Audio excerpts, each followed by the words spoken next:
विकास हेले समाजर हित साधन होई परिबो। कृषि प्रधान राज्य और भारत को कृषि प्रधान देश तेणु कृषि और कृषक जब उन्नति हुए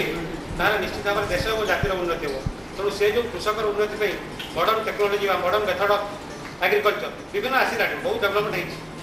आफ्टर 47 इंडिपेंडेंस आप जानते 47 मसीह आम साक्षरता था माने भारत 12% था। बर्तमान भारत साक्षरता 2011 मसीहा सेंसस अनुसार 74% पाखापाखि काम कर जदिव आम ओडिशा राज्य हूँ 25तम स्थान कि केरल अच्छी गुआडामांडी अच्छी दिल्ली अच्छी पंडिचेरी अच्छी तेणु से जो शिक्षा क्षेत्र में माने पिलामानकर शिक्षक मान छात्र छात्री समस्त अवदान रही। एही अवसर रे विचारक मंडली भावे OUAT professor doctor Prabhat Kumar Sarangi, doctor Lalit Mohan Gadnayak एवं एसोसिएट प्रोफेसर अनाथ बंधु दास जोगदेई पिलामानंक मनरे विज्ञान प्रति उत्साह सृष्टि कराइथिले। राजनीति विज्ञान हो, साधारण विज्ञान हो, कृषि विज्ञान हो बा रसायन विज्ञान हो से बहीटा को पढ़ीदेलु बुझिलु परीक्षा 90 95 100 99 रखीदेलु आम विज्ञानी बा ज्ञानी हो कि मो निजर संज्ञा education is that tool which brings about change in knowledge skill and artistic knowledge अर्थात ज्ञान स्किल कौशल। आप देखो आम कृषि विज्ञान पाठ पढ़ु प्रोफेसर होगलुनि किंतु कलमीटे कला मुझे 10टी कलमी करी कि आम ग्राफ्टर जी माली सी 10टी कलमी कर बोधे 5टी मुझे सक्सेसफुल 10टा जगह से माली जी मैट्रिक पास कर सक्सेसफुल कारण कौशल ता पाखे अच्छे हूँ तो ज्ञान मो पाखे अच्छी तेणु मो पाखे टी एजुकेशन कम। 3 आटिट्यूड बा मनोभाव डीआरसी प्राय समस्त घरे अच्छी चकमक पथर आगुरी थिला एबे गोटे लंबाଳିଆ जिनस आम लाइटर डीआरसी जदि आम गैस चूल्हे लगेगा 5 जन रोषे हम 500 लोक रोषे हम।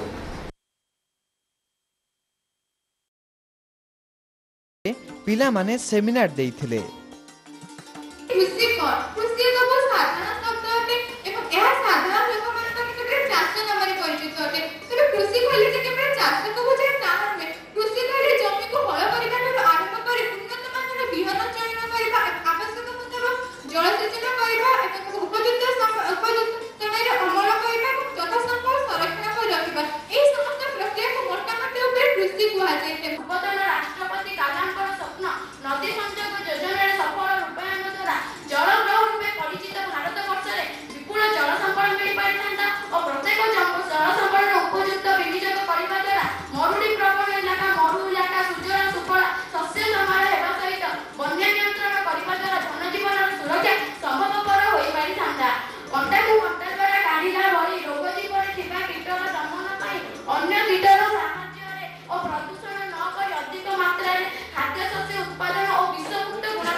रासायनिक शस्य सृष्टिर प्रमुख कारण सीमित कृषि जमी अधिक परिमाण खाद्य शस्य उत्पन्न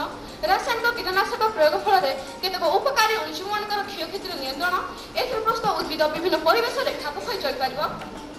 रोग पोक दाउर कृषि जमी नियंत्रण एग्रस्त पनीपरिया फल अधिक रुचिकर और पुष्टिकर होगा सहित यार पाचिबा अवस्था को मंथन कर अनुकूल पर्यंत संरक्षण कर कृषि एवं कृषकर उन्नति ना देश कदापि शक्तिशाली हो पार यार आर्थिक प्रगति संभव होना। विगत किछि वर्ष है मुद्रास्फीतिर मुख्य कारण है खाद्य पदार्थ। यही खाद्य पदार्थर अभाव हेतु भारत में वर्तमान दारिद्र्य स्थिति देखा देछि। भारत कृषि इतिहास को पर्यालोचना कराए तेज जिते प्रथम सबुज विप्लव सूत्रपात है 3टी विषय पर गुरुत्व दिगला यथा उन्नत विहन सृष्टि करने और खाद्य पदार्थर उत्पादन वृद्धि करने कीटनाशक और रासायनिक सार उत्पादन वृद्धि करने और तृतीय बृहत जलसेचन प्रकल्प करने भारत कृषि उत्पादन एक वैप्लविक परिवर्तन आनी भारत जल स्थल वायु को एपरी भाव में प्रदूषण कला जहाद्वारा कि यह निरंतर भविष्य में एक परिपंथी हो दंडायमान है। एही राज्य स्तरीय विज्ञान सेमिनार रे Baleshwar town high school Priyanka Priyadarshini प्रथम स्थान, जाजपुर बड़चणा बालिका उच्च विद्यालयर छात्री मीनाक्षी दास द्वितीय स्थान अधिकार करिथिबा बेले भुवनेश्वर कैपिटल हाई स्कूल छात्री सुजाता साहू तृतीय स्थान अधिकार करथिले। एही कृति प्रतियोगी माने बेंगलोर ठारे हेउथुबा জাতীয় স্তরীয় বিজ্ঞান সেমিনার রে ভাগ নেবে। ओडिशा एक कृषि प्रधान राज्य कृषि विकास हेले समग्र देशर विकास हम तेणु पिला मध्य वैज्ञानिक मनोभाव सृष्टि करने सहित कृषि प्रति किभली भाव आग्रह हम नूतन वैज्ञानिक पद्धति किभली भाव में कृषि की कार्य लगे पारा से पिला यह यथेष्ट भाव में प्रेरणा देव और साहाय्य कर कारण कृषि आप जानते सी हूँ प्रथम चाषीर प्रथम जीवन जीविका तेणु पिला खाली पाठ पढ़ी वैज्ञानिक से कथा नुहे पिला कृषि क्षेत्र में वैज्ञानिक मनोभाव नहीं पारदर्शिता अर्जन करेंगे।